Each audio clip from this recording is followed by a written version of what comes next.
ফের সমবায় সমিতির নির্বাচনে বিনা প্রতিদ্বন্দ্বিতায় জয়ী তৃণমূল কংগ্রেস। পূর্ব বর্ধমান জেলার জামালপুর জারোগ্রাম অঞ্চলের নন্দনপুর সমবায় সমিতির নির্বাচন অনুষ্ঠিত হওয়ার কথা ছিল। মঙ্গলবার বিকেল 3টে পর্যন্ত নমিনেশন পত্র তোলা এবং জমা দেওয়ার শেষ দিন ছিল, কিন্তু তৃণমূল ছাড়া অন্য কোনো রাজনৈতিক দলের প্রার্থীরা অংশগ্রহণ না করায় ওয়াক ওভার পেয়ে যায় রাজ্যের শাসক দল। যদিও এই ঘটনা নতুন নয়, পূর্বেও এই জেলার মঙ্গলকোট ক্ষীরগ্রাম অঞ্চলের জর্বগ্রাম KUSলি তথা বেরুগ্রাম অঞ্চলের মাঠনশিপুর সমবায় সমিতির নির্বাচনে বিনা প্রতিদ্বন্দ্বিতায় জয়ী হয় তৃণমূল। কালো আপনার চ্যানেলে বলেছি, আজও বলছি যে পশ্চিমবঙ্গে মামাটি মানুষের সরকার যেভাবে কৃষকদের পাশে দাঁড়িয়েছে, বিগত দিনে কোনো সরকার কিন্তু এইভাবে দাঁড়ায়নি। অন্যান্য রাজ্যেও কিন্তু এইভাবে কৃষকদের পাশে দাঁড়ায়নি। আজকে এই নন্দনপুরে যে কৃষি উন্নয়ন সমবায় প্রাইভেট লিমিটেডের যে উদ্যোগে আমাদের এলাকার উন্নয়ন হচ্ছে, তার একটা নির্বাচন হয়, বডি নির্বাচন হয়। সেখানে আমাদের পক্ষে 12 জন প্রতিনিধি এখানে তারা নমিনেশন ফাইল করেছিলেন বিনা প্রতিদ্বন্দ্বিতায়। আজকে ধরুন জয়ের মুখ আমরা দেখলাম।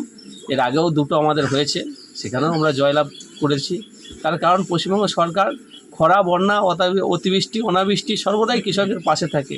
কখনো কিষাণ ক্রেডিট কার্ড, কখনো দেখা যাচ্ছে কৃষক বন্ধু, কখনো স্বল্প মূল্যে যন্ত্রাংশ প্রদান এবং ন্যায্য মূল্যে ধান ক্রয় এবং বিভিন্নভাবে যে কৃষকদের সহযোগিতা করার দরকার, এবং সেটা কিন্তু আমাদের পশ্চিমবঙ্গ সরকার, আমাদের তৃণমূল কংগ্রেস মামাটি মানুষের সরকার মমতা বন্দ্যোপাধ্যায় এটা করতে পেরেছে। বিগত দিনে কিন্তু এটা ছিল না। এর আগে খরা, বন্যা, অতিবৃষ্টি ছিল, কিন্তু সেটা দেখা যাচ্ছে সেখানে বিভিন্ন ক্ষয়রাতি আসতো, সেটা হয়তো কৃষকদের কাছে পৌঁছাতো না। এখন ডাইরেক্ট মানে যে অ্যাকাউন্টের মাধ্যমে সেই অনুদান কৃষকদের কাছে পৌঁছে যায়। কৃষকরাই স্বীকার করছেন যে আমরা বিগত দিনে এইভাবে যে বিভিন্ন বিমার বলুন বা ক্ষয়রাতি বলুন, এটা আমরা পেতাম না। এইভাবে যেভাবে পাশে থাকছে, সেই জায়গায় কৃষকদের মমতা বন্দ্যোপাধ্যায় সরকারের পাশেও সাধারণ মানুষ সেইভাবে হাত বাড়িয়ে দিয়েছে। তাই এই যে মানুষের আবেগই কিন্তু এই জয়ের লক্ষ্য বলে আমি মনে করি। তাই মানুষ দুহাত ভরে মমতা বন্দ্যোপাধ্যায়কে যেভাবে বিভিন্ন নির্বাচনে আশীর্বাদ করছে, সমবায়ের ক্ষেত্রেও সেইভাবে আশীর্বাদ করছে যে আমরা ঐক্যবদ্ধ হয়ে আমরা এলাকার উন্নয়ন করি এবং সমাজের উন্নয়ন করি। Thank you.